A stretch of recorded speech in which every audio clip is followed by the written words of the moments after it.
I thought our 15 years of marriage meant something. I believed Sarah and I would grow old together, watching our kids graduate, marry, and give us grandchildren. She was my rock, my confidant, my partner in all things. Then 2 months ago, she said those 7 words that shattered our world. I need to find myself, Braden. Goodbye. She left me alone with our 3 children, ages 14, 12, and 8. I never imagined betrayal could cut so deep. Before I continue my story, let me know where you are watching from in the comments. And if you could hit that subscribe button, I would appreciate the support during this difficult journey. Life has a way of surprising you when you least expect it. As a 38-year-old IT specialist, I had built everything from scratch. My career started with a basic tech support role. Right out of college, and through dedication and countless late nights, I worked my way up to senior systems architect at a respected firm in the city. Hard work was in my blood, passed down from my father, who always told me, "Nothing worth having comes easy, son." I met Sarah during my junior year of college. She was studying elementary education with bright eyes and a laugh that could light up the darkest room. Our first conversation happened in the university library when we both reached for the same textbook. What started as an awkward apology turned into coffee, then dinner, then inseparable companionship. We shared dreams of a comfortable home, successful careers, and a house full of children. Sarah always said she wanted to create the stable, loving family she never had growing up with her divorced parents. After graduation, it took only 6 months before I proposed. I could not imagine my life without her. We married when we were both 23. A simple ceremony with close friends and family. Our first home was a modest 2-bedroom starter house in a quiet suburb, but it was ours, and we were proud. Sarah would spend weekends painting walls and scouring thrift stores for furniture we could restore together. Those early years were filled with hope and endless possibilities. Emma came along 3 years later. Our beautiful firstborn with Sarah's eyes and my stubborn personality. Jason followed 2 years after that, and finally our surprise blessing, Lily, joined our family when Emma was 6. Our home was filled with noise, chaos, and so much love. From soccer practices to dance recitals, school projects, to family movie nights, we created the life we had always dreamed about. I took pride in being a present father, despite my demanding job. I coached Jason's baseball team every spring, helped Emma with her science fair projects, and never missed reading bedtime stories to Lily. Sarah worked part-time as a 3rd-grade teacher, allowing her to be home when the kids returned from school. We thought we had found the perfect balance. Our family traditions became the foundation of our life together. Sunday morning pancake breakfasts, where I would create Mickey Mouse shapes that made Lily giggle uncontrollably. Summer camping trips to the lake where we would fish and tell ghost stories around the campfire. Annual Christmas cookie baking marathons that left the kitchen looking like a flower bomb had exploded. These simple moments were what made life meaningful. Just last year, we celebrated our 15th anniversary with a weekend getaway to the same mountain resort where we had honeymooned. Sarah seemed genuinely happy as we reminisced about our years together, mapping out our next 15 years with the same enthusiasm. She gave me a watch engraved with our wedding date and the words, "Forever yours." I had no reason to suspect anything was wrong. Looking back now, I can see the warning signs that I stubbornly ignored. Sarah had joined a new gym 6 months ago and suddenly became obsessed with fitness. She bought a complete new wardrobe, changed her hairstyle, and started going out with gym friends I had never met. Our intimate life became nearly non-existent, with Sarah always claiming exhaustion or headaches. When I would try to discuss these changes, she would dismiss my concerns as jealousy or insecurity. The last normal family dinner we had was on a Monday night. Sarah had prepared lasagna, my favorite. The kids chatted about school while Sarah smiled and nodded at appropriate moments. Nothing seemed out of the ordinary, except perhaps how she checked her phone repeatedly throughout the meal. If only I had known that would be our final night. As an intact family, I might have memorized every word, every gesture, every moment. It was a Tuesday morning when my world collapsed. The day started like any other, with the usual morning rush of getting kids ready for school, making lunches, checking homework. Sarah was unusually quiet, but I attributed it to her not sleeping well the night before. I kissed her goodbye, told her I loved her, and headed to work. That ordinary goodbye would be our last, as husband and wife. At 2:30 that afternoon, I received a text message that changed everything. We need to talk. Coming by your office now. Sarah never visited my workplace. Immediately, I sensed something was terribly wrong. When she walked into my office, she looked like a stranger. Cold, distant, her expression carefully composed. Without preamble or emotion, she delivered her rehearsed speech. I need to find myself, Braden. I feel like I have lost my identity in this marriage. And as a mother, I have been unhappy for a long time but was too afraid to admit it. I am leaving today. I have already packed my things. I stared at her in disbelief, certain this was some kind of sick joke. But her eyes remained detached, almost bored, as if she were discussing a mundane household chore rather than demolishing 15 years of marriage. What about the kids? I managed to ask, my voice barely above a whisper. They will understand eventually. Children are resilient. I need this time for myself. I will be in touch about arrangements later. And just like that, she walked out, leaving me paralyzed in shock. It took 3 calls from my concerned assistant to snap me back to reality. I drove home in a daze, praying this was a nightmare from which I would soon awaken. The hardest moment was when the kids returned from school, expecting to find their mother as they always did. Instead, they found me sitting at the kitchen table, struggling to find the words to explain the inexplicable. Emma, at 14, immediately understood the gravity of the situation. Her eyes filled with tears that she refused to let fall. She left us, did not she? Emma asked, her voice breaking. Jason. My 12-year-old son kicked his backpack across the room in a rare display of anger. She promised to come to my game tomorrow. But it was 8-year-old Lily, whose reaction tore my heart to shreds. Her small face crumpled as she asked in a tiny voice, "Did Mommy stop loving us? Was I bad?" That first week was a blur of practical challenges and emotional landmines. I took emergency leave from work, struggling to create some semblance of normalcy for 3 devastated children. I had always shared parenting responsibilities with Sarah, but suddenly I was solely responsible for everything from healthy meals to homework supervision, emotional support, to household management. My cooking skills were limited to grilling and basic pasta dishes. The first dinner I prepared was burned chicken and undercooked rice. To my surprise, the kids ate without complaint, Emma even claiming it was not that bad, Dad. Those small moments of grace from my children became my lifeline. Each child processed the abandonment differently. Emma channeled her pain into anger, slamming doors and refusing to discuss her mother.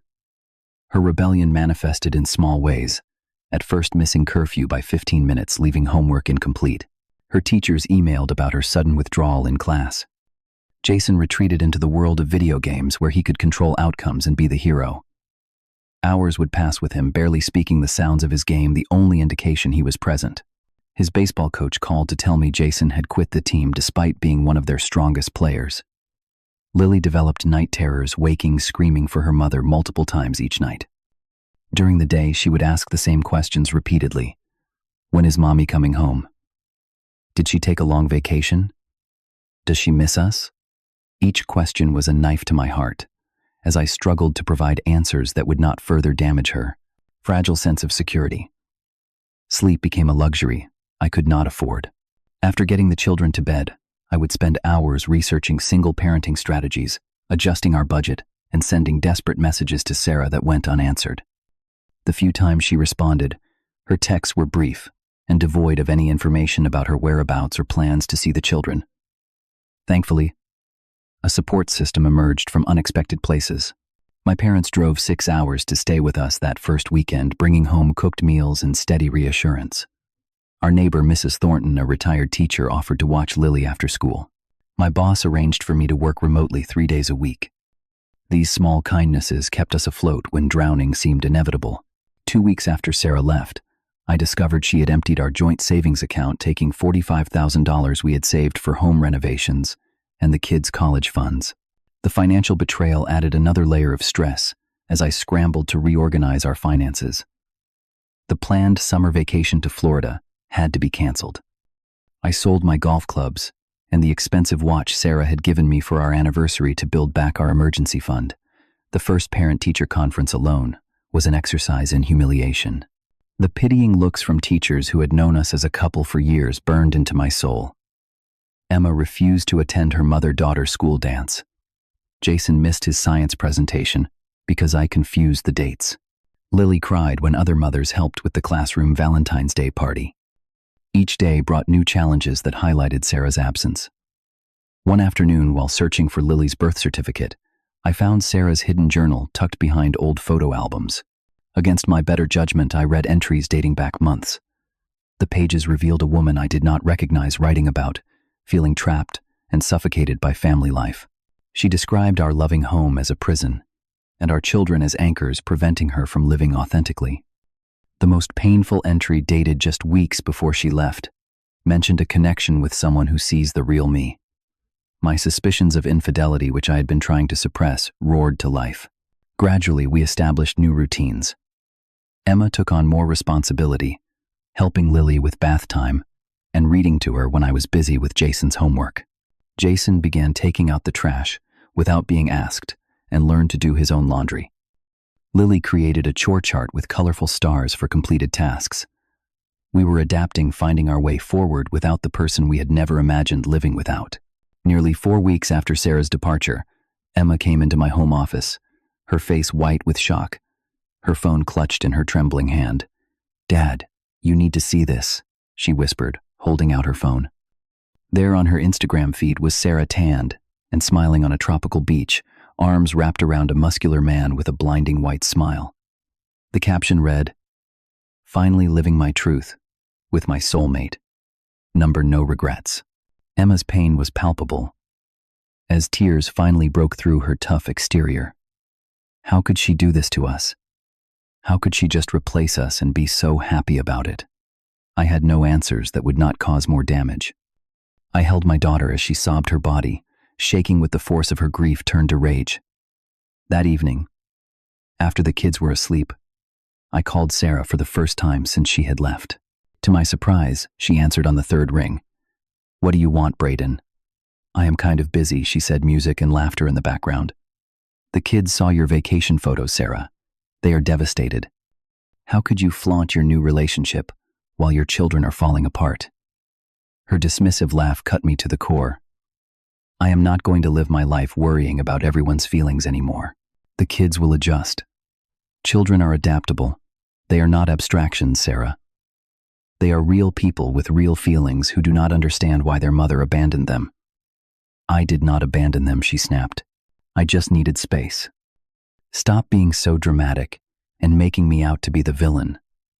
The conversation deteriorated from there, with Sarah refusing to acknowledge any responsibility for the pain she had caused. When I mentioned the emptied savings account, she claimed she deserved it for all the years she had sacrificed for our family. The next day, our mutual friend Megan called me uncomfortable, but determined to share what she knew. Sarah had been having an affair with her personal trainer Jake for at least 6 months. They had been spotted at hotels and restaurants across town, not even attempting to be discreet. Apparently, several of our friends had known but did not want to be the bearer of bad news. Armed with this information, I began finding more evidence as I sorted through our home office. A hidden credit card statement showed thousands in charges for lingerie hotel rooms and expensive restaurants during times Sarah had claimed to be at teacher conferences or girls' nights. In the pocket of a rarely worn coat, I found hotel receipts dated months before she left. The betrayal cut deeper with each discovery. Our entire life together suddenly felt like a lie. How many family dinners had she sat through, planning her escape? How many times had she kissed me goodbye, only to run into another man's arms? 5 weeks into our new reality, Sarah's parents showed up, unannounced, on our doorstep. They had always favored their daughter, excusing her every mistake and shortcoming. That day was no different. Sarah is just going through a phase, her mother insisted, sitting primly on our couch. She needs to explore her independence after giving so much to this family. You need to be more understanding, Brayden. My patience, worn thin by weeks of single-handedly holding our family together, finally snapped. Understanding. Your daughter abandoned 3 children without a backward glance, stole our savings, and is flaunting her affair on social media, where her children can see it. Exactly what part of that deserves understanding? My father-in-law puffed up with indignation. Everyone has the right to pursue happiness. Sarah was suffocating in this marriage. And what about her children's right to have a mother? What about her responsibility to the people she brought into this world? What about the vows she made? They left in a huff, promising to pray for my bitterness to heal. Their visit made one thing crystal clear: Sarah would never take responsibility for her actions as long as she had enablers justifying her every selfish choice. The following week, I consulted with a family law attorney. With evidence of abandonment, adultery, and financial misconduct, the attorney assured me I had a strong case for primary custody and possibly financial restitution. I began documenting everything, creating a timeline of Sarah's actions and their impact on the children. After 6 weeks of silence toward the children, Sarah finally called, asking to speak with them. Emma flatly refused. "Tell her I do not have a mother," she said before storming to her room. Jason reluctantly took the phone, but the conversation lasted less than a minute, with him giving one-word answers before handing back the phone. Only Lily was eager to speak with her mother. Her little face lit up as she grabbed the phone. "Mommy, I miss you so much. When are you coming home?" I could not hear Sarah's responses, but I watched as Lily's expression changed from joy to confusion. The conversation ended with Lily asking the question that had been haunting her. "Do not you love us anymore, Mommy?" Whatever Sarah said caused Lily to brighten momentarily. After hanging up, Lily ran to me with excitement I had not seen in weeks. "Daddy, Mommy said she might come home soon, and that you will forgive her because you still love her. She said we will be a family again." My heart sank at this manipulation. Sarah was giving our daughter false hope, while using her as a pawn to test my receptiveness to reconciliation. That night, I held Lily as she cried herself to sleep. Once again disappointed when Sarah did not call to say goodnight as promised. As the children began therapy to process their abandonment, more details of Sarah's betrayal emerged. She had been posting intimate details of our marriage online, painting herself as the victim of an oppressive relationship. Emma came home from school mortified because her friends had seen Sarah's posts claiming I had emotionally neglected her for years. The final straw came when Sarah tagged Emma in a social media post about mother-daughter forgiveness, publicly pressuring our traumatized teenager. Emma's therapist called it narcissistic manipulation and helped Emma set digital boundaries to protect herself. By week 7, Sarah's messages to me became increasingly desperate. Her tropical vacation had ended abruptly with cryptic references to misunderstandings about financial arrangements. Reading between the lines, it appeared her trainer boyfriend had expected Sarah to finance their lavish lifestyle with what he thought was her money. When the funds began running low, so did his interest in being her soulmate. It was time for a family meeting. I gathered the children in our living room, creating a safe space for honest conversation. "I know this has been incredibly difficult for all of us," I began. "But I want you to know that while we cannot control your mother's choices, we can control how we respond to them. We are a family with or without her. We will get through this together." Emma spoke with surprising maturity. "I do not want her back, Dad. Not after everything she has done." Jason nodded in agreement. "She does not care about us. She only cares about herself." Lily, clutching her favorite stuffed bear, asked in a small voice, "If Mommy comes back, do we have to forgive her?" "Forgiveness is a personal choice," I explained carefully, "and it does not mean there are no consequences for hurtful actions. We can forgive someone, but still expect them to earn back our trust and respect." As we held each other in a group hug, I realized something profound. We were going to be okay. Different, changed, scarred perhaps, but okay. And I deserved better than a woman who could walk away from 15 years and 3 beautiful children without looking back. My children deserved better too. With clarity and resolve, I contacted my attorney to finalize the divorce paperwork. The evidence of Sarah's affair, financial misconduct, and abandonment made it a straightforward case. I requested primary physical custody with supervised visitation for Sarah, division of assets accounting for the money she had taken, and a clear child support arrangement. As the legal machinery began moving forward, I noticed remarkable changes in our family dynamic. Emma, initially consumed by anger, channeled her energy into helping around the house and mentoring younger students at school. Her English teacher called to praise a powerful essay she had written about resilience in the face of betrayal. Jason's transformation was equally inspiring. In therapy, he finally expressed his deep-seated fear that I would abandon the family too. "Dad, sometimes I have nightmares that I will wake up and you will be gone too," he admitted during a particularly emotional session. "Jason, I promise you, I am not going anywhere," I assured him, holding his shoulders firmly. "Being your dad is the most important job I will ever have." After that breakthrough, Jason gradually emerged from his video game cocoon. He rejoined his baseball team and even helped coach Lily's t-ball team alongside me. Lily continued to struggle with nightmares, but they became less frequent. Her therapist suggested creating a feelings journal where she could draw pictures of her emotions when words failed her. The journal pages, filled with dark colors and jagged lines, gradually gave way to brighter hues and more hopeful images. Our support network expanded when I joined a single parents group at the community center. There I met Amanda, a single mother of two whose husband had died 3 years earlier.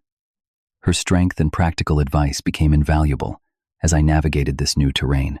We began meeting for coffee after group sessions, and our children occasionally had play dates together.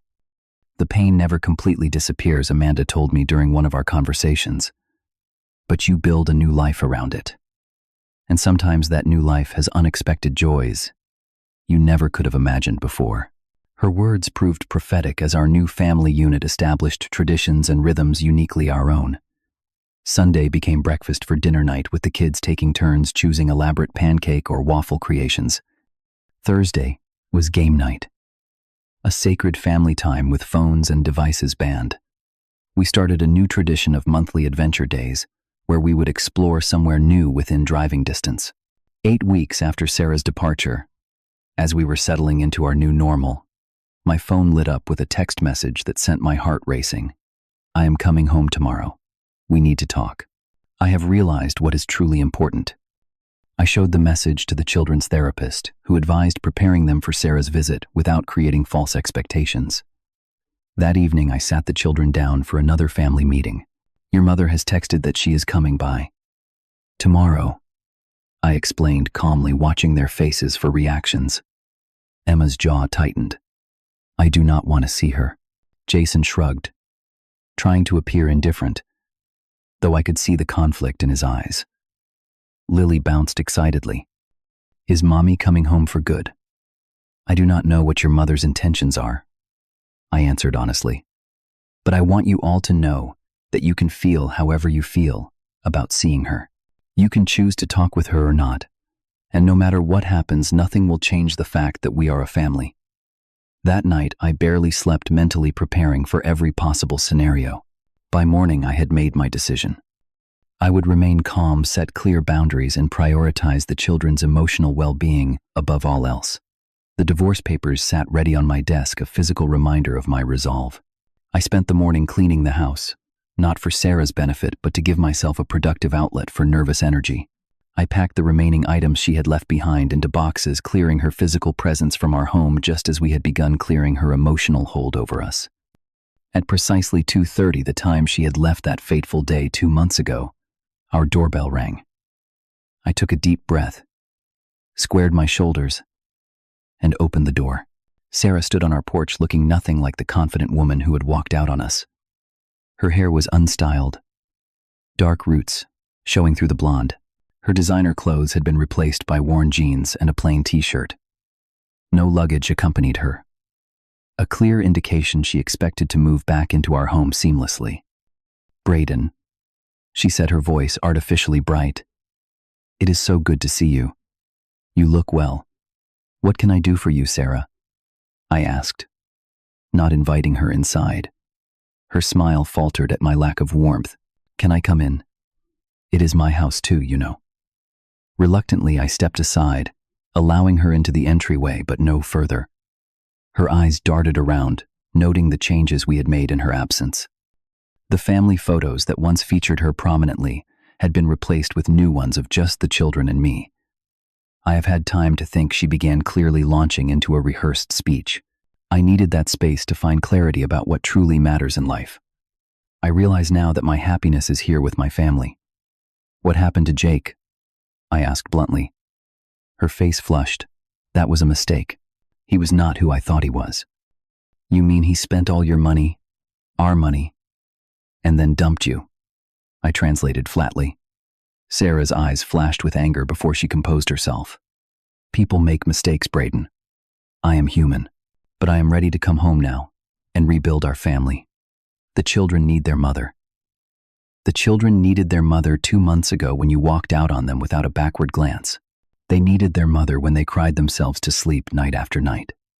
They needed their mother at baseball games and dance recitals and parent-teacher conferences.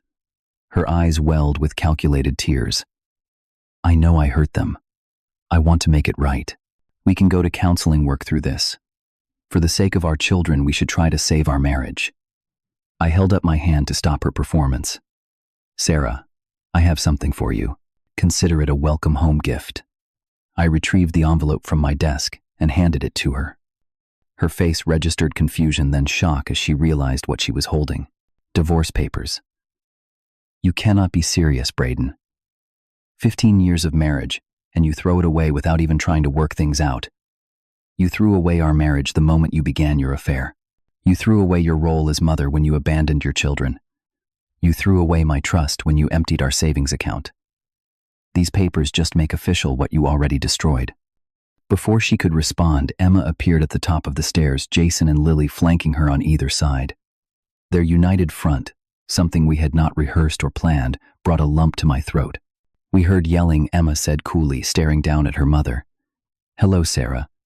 The deliberate use of her first name rather than Mom was not lost on Sarah, whose face crumpled momentarily before she plastered on a bright smile. Emma, sweetheart. Jason, my little Lily. I have missed you all so much. She moved toward the stairs with outstretched arms, but none of the children came down to embrace her. Emma took a step forward, appointing herself spokesperson for the siblings. You do not get to disappear for 2 months. Ignore our calls and messages, post pictures of yourself having fun with your boyfriend, and then walk back in expecting everything to be fine. Emma said, her voice steady despite the emotion in her eyes. Family does not work that way. Trust does not work that way. Sarah looked genuinely shocked at her daughter's words. Emma, I know you are hurt, but I am still your mother. A mother does not abandon her children. Jason said, quietly, speaking up for the first time. A mother puts her kids first, not herself. Sarah turned to her youngest, her last hope. Lily, baby, you understand that Mommy just needed a little time, right? I always loved you. Lily clutched her stuffed bear tighter, half hiding behind Emma. You told me Daddy would forgive you, and we would be a family again. You said you were coming home. You lied. The simplicity of Lily's accusation seemed to hit Sarah harder than all our other words combined. She sank onto the bottom stair, mascara running down her cheeks as she began to sob loudly, dramatically. How can you all be so cold? I made a mistake. Everyone deserves forgiveness. I am your wife, your mother, and we deserve better, I said firmly. The children have decided they need time before having any contact with you. The papers outline a supervised visitation schedule when they are ready. You turned them against me. She wailed loud enough for the neighbors to hear through open windows. No, Sarah. Your actions turned them against you. Actions have consequences. The children retreated to Emma's room, as I had suggested earlier, if things became too intense. Sarah continued her breakdown on our front porch, cycling through tears, anger, and manipulation tactics I had once found compelling but now saw through clearly. When she finally exhausted herself, she looked up at me with red-rimmed eyes. What am I supposed to do now? Where am I supposed to go? That's not my problem anymore, Sarah. You made your choice 2 months ago. Now you have to live with it. As she left, divorce papers crumpled in her hand. I felt no satisfaction or vindication, just a quiet certainty that I had protected my children and myself from further harm. We had survived the worst betrayal imaginable, and emerged stronger, if scarred. The months following Sarah's failed attempt to return home brought challenges, but also healing. True to form, she made several desperate attempts to contact the children directly through social media friends, even showing up at their schools. Each time we reinforced boundaries, documenting every violation for the court. The divorce was finalized with terms favorable to the children and me. Sarah received minimal visitation rights that would increase only if she completed parenting classes and demonstrated consistent commitment. Her financial obligations were clearly outlined, though I had little expectation she would fulfill them reliably. In family therapy, we processed our decision to limit contact with Sarah. The therapist helped the children understand that setting boundaries was not the same as being unforgiving or cruel. It was an act of self-preservation and healing. Sometimes the most loving thing you can do for yourself is to love someone from a distance, our therapist explained during a particularly difficult session. Our new family routines became more established and comfortable. Emma discovered a passion for photography, documenting our new beginning, as she called it. Jason's grades improved as he found healthy ways to channel his emotions through sports and music. Lily's resilience amazed me daily, her natural optimism gradually reasserting itself as she felt more secure in our new family structure. My friendship with Amanda deepened over time. What began as mutual support transformed into genuine connection. Our children formed bonds too, creating an extended family network that enriched all our lives. 6 months after Sarah left, we celebrated our half-year anniversary of new beginnings with a camping trip that included Amanda and her children. Emma surprised me with a school essay she had written titled Redefining Family. Her English teacher had sent it home with a note saying it had moved her to tears. In elegant, thoughtful prose, my teenage daughter explored how crisis had revealed the true meaning of family bonds based on love, commitment, and daily presence, rather than merely biological connection. Jason rejoined the baseball team with renewed passion, processing his anger through physical activity. I continued coaching, finding unexpected joy in watching him develop confidence both on and off the field. During one game, he hit his first home run, and as he rounded the bases, he looked directly at me in the coaching box. His face split with a genuine smile I had feared might be lost forever. Lily's nightmares gradually subsided, replaced by imaginative stories she would dictate to me about our perfect family of 4 that always included our cat Whiskers. In her childish wisdom, she once told me, "Daddy, families are like puzzles. Sometimes pieces do not fit anymore, but you can still make a beautiful picture." Sarah continued her pattern of inconsistency.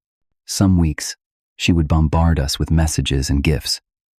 Other times, she would disappear completely later, claiming to have been finding herself through various spiritual retreats or new relationships. The children observed this pattern with increasing emotional detachment, protected by the stable environment we had created. On the 1-year anniversary of Sarah's departure, we did not dwell on the loss, but instead focused on how far we had come. We created a gratitude tree where each of us wrote down positive changes and growth from the past year. The branches filled with notes about stronger sibling bonds, newfound resilience, deeper appreciation for true loyalty, and the discovery that happiness was still possible even after heartbreak. Through this painful journey, I learned lessons I never wanted but now value deeply. I learned that forgiveness does not require reconciliation or continued relationship. I learned that sometimes the family you rebuild is stronger than the one you lost. I discovered strength within myself I never knew existed and witnessed that same strength emerge in my children. Emma, with wisdom beyond her 15 years, put it perfectly. "Dad, a real parent is someone who stays, who puts their children before themselves, who shows up every single day, even when it is hard." By that definition, we never lost a mother.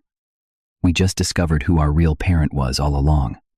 Looking toward the future, I no longer carry the weight of betrayal that once threatened to crush me. Instead, I focus on the joy of watching my children grow, the comfort of new loving connections, and the knowledge that we have all become more compassionate, resilient people through our suffering. If you are going through something similar, remember that the darkest moments do not define your story. The way you rise, adapt, and rebuild does. Have you ever had to redefine what family means to you? Share your experience in the comments below. And if this story resonated with you, please consider subscribing and hitting that like button. Your support means everything as we continue sharing these difficult life journeys together. Thank you for listening. And remember, sometimes the most beautiful beginnings come from the most painful endings.